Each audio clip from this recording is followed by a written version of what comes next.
everyone. So I don't have any slide because I'm a better of a storyteller than a presenter. Earlier today, Lynn gave a very beautiful presentation on broken money. And you don't really realize how bad it can be until you live on our continent. Today, I'm going to share a story that is very personal. And it's the very first time, actually, that I am talking about this anywhere in public.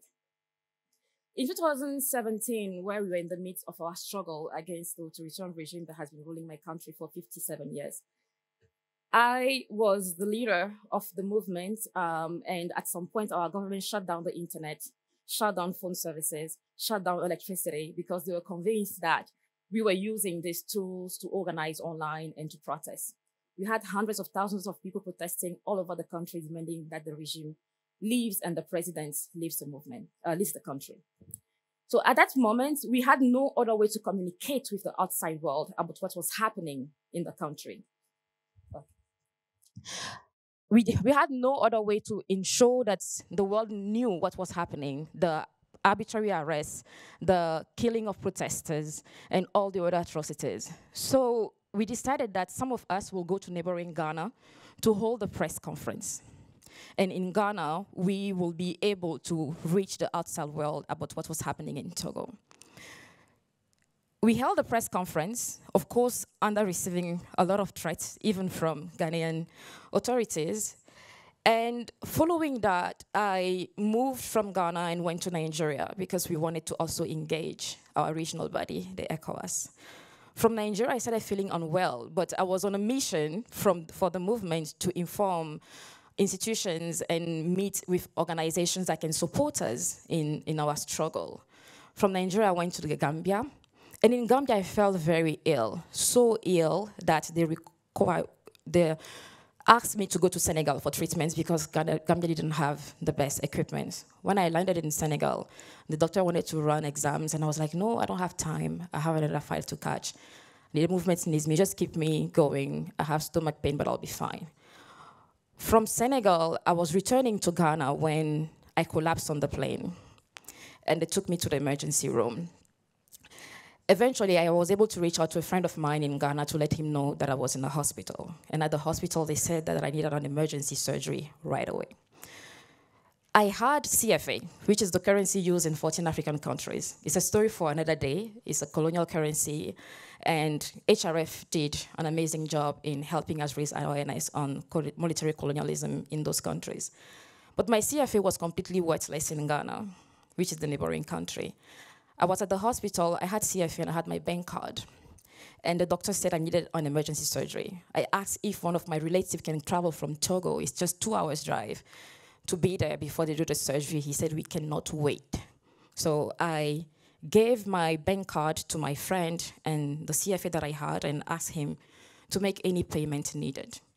And they took me to the operating room. And I remember it was a very cold room.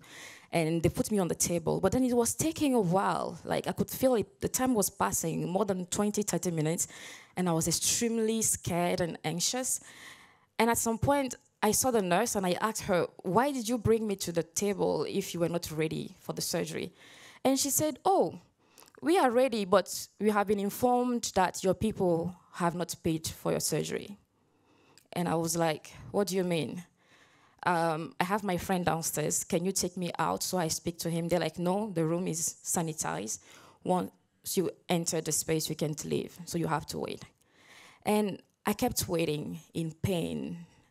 And in that moment, I felt so helpless. I started crying. I was not crying because I was afraid of death, but I was convinced that the people of Togo will think I was poisoned or killed by the government, and will have a huge, tremendous impact on their morale when I actually died because there was no money for my surgery.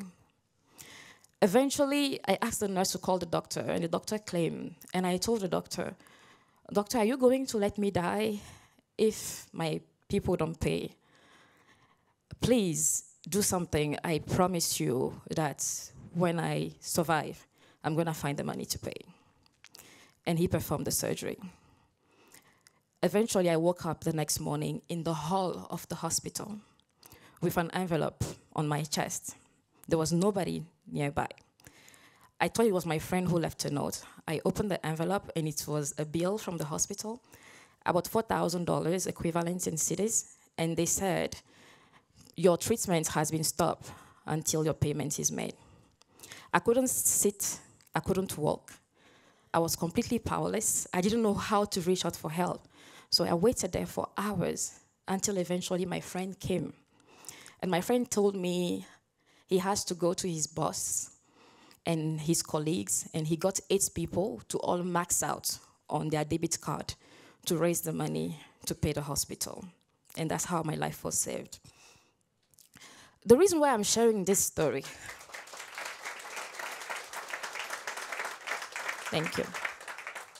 The reason why I'm sharing this story is that we live on a continent of 54 countries, 46 currencies that don't talk to each other. The Nigerian naira is worthless in Togo. The Togolese CFA is worthless in Ghana.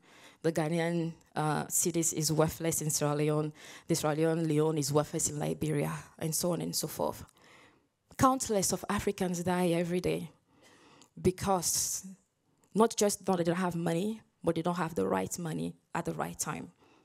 From pregnant women dying in the hospitals because the family didn't raise the money on time. And one of my friends who lost his mom, he lives in Switzerland because she had an attack. And by the time he sent the money through Western Union and the family went to collect it to pay for her treatment, she passed away. You will hear the technical details about why Bitcoin works, how it fixes problems. But for me, the most powerful thing is that Bitcoin is borderless. And for a continent where 1.4 billion people live today, in 2050, 1 in 4 human beings will be African. With governments that are putting in STEM systems to loot endlessly to the point where we have no resources for infrastructure, having Bitcoin is a matter of life and death in our situation. After this experience in Ghana, whenever I'm traveling to any country, I make sure I have dollars because dollars are legitimate everywhere on the continent. But since I've had Bitcoin, I no longer have the anxiety to constantly have dollars on me at all time, even in my home. Over the past 2 years, I have been working with amazing people on the continent that are building impressive products, that are designing amazing education programs from Kenya to Nigeria to South Africa to Ghana and many other countries. And organizing the Africa Bitcoin Conference gave me a sense of hope that we may continue the fight against our poor leaders, our dictators, and it may take us many other decades before we can remove them. But while fighting for that change to happen, we have a tool that can improve the lives of our people. We have a tool that can put an end to the monetary oppression and financial exclusion of billions of people.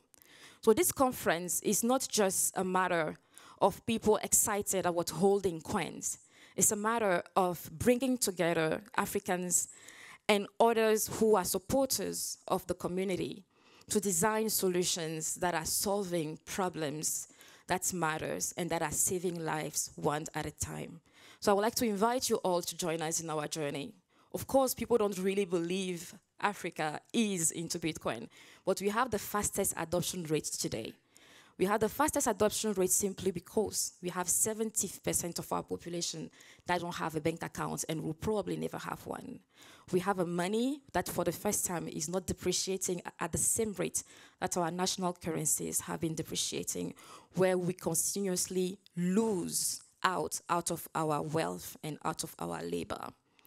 We are using Bitcoin because for the first time, we don't need permission from our government to justify why we are spending X money.